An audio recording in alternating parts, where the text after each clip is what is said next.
بسم اللہ الرحمن الرحیم۔ السلام علیکم دوستوں، امید کرتا ہوں کہ آپ سب خیریت سے ہوں گے۔ ہاتھ پھیلا کر ادھار مانگنے کے بجائے اللہ تعالیٰ کے ان دو ناموں کا وظیفہ فجر کی نماز کے بعد پڑھ لو۔ اللہ تعالیٰ آسانی کے ساتھ اتنا رزق عطا فرمائے گا کہ لوگ پوچھیں گے کہ کیا پڑھتے ہو یا کیا کرتے ہو۔ تو دوستوں، کاروبار نہیں ہے یا نوکری نہیں ہے، سیلری ہے لیکن بہت کم ہے، گزارا نہیں ہوتا، رزق کہاں سے آتا نہیں، کاروبار ہے لیکن اس میں برکت نہیں ہے، تو رزق کے جتنے بھی مسئلے مسائل ہیں، آپ کے زندگی کے جتنے بھی معاملات ہے، اللہ کے ان دو ناموں کا وظیفہ پڑھ لے، انشاءاللہ آپ کی ساری مشکلیں اللہ تعالیٰ کے ان دو ناموں کی برکت سے دور ہو جائے گی۔ اس اسم اعظم کو بکثرت پڑھنے والے کی ہر حاجت پوری ہوگی، مشکلات میں آسانی پیدا ہوگی، فکر و فاق کم، آمدنی ملازمت یا روزگار سے محروم، دکھ مصیبت رنج و غم تکلیف پریشان میں مبتلا، کسی بھی وقت اچھی طرح وضو کر کے اور دل میں مقصد کا خیال رکھ کر 100 مرتبہ اس اسم مبارک کو پڑھے، یا اللہ یا لطیف ہو، یا اللہ یا لطیف ہو، تو انشاءاللہ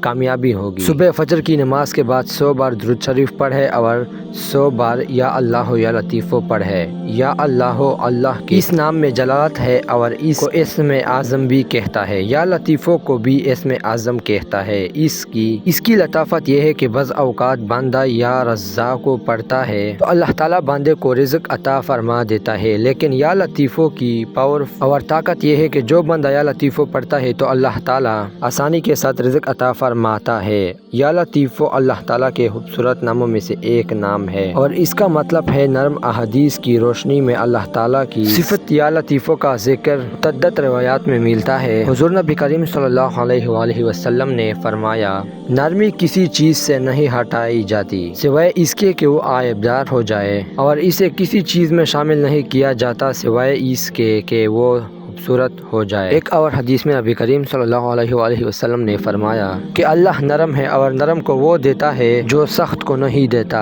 یہ حدیث دوسروں کے ساتھ اللہ کے ساتھ ہمارے معاملات میں نرمی کی اہمیت پر زور دیتی ہے اور ہمیں یہ بھی یاد دلاتی ہے کہ اللہ کی صفت یا لطیف ہو ہمیں اپنی زندگی میں نرمی پیدا کرنے کے لیے تحریک اور رہنمائی کا ذریعہ آئے۔ تو دوستو، بہت ہی مجرب اور آسان عمل ہے۔ اس عمل کو آپ فجر کی نماز کے بعد کریں یا دن میں کسی بھی وقت جب آپ کو ٹائم ملے آپ کر سکتے ہیں۔ دوستو، آج کا ہمارا وظیفہ اگر آپ کو پسند آئے ہوگا تو ویڈیو کو لائک اور ہمارے چینل کو سبسکرائب کریں۔ خدا حافظ۔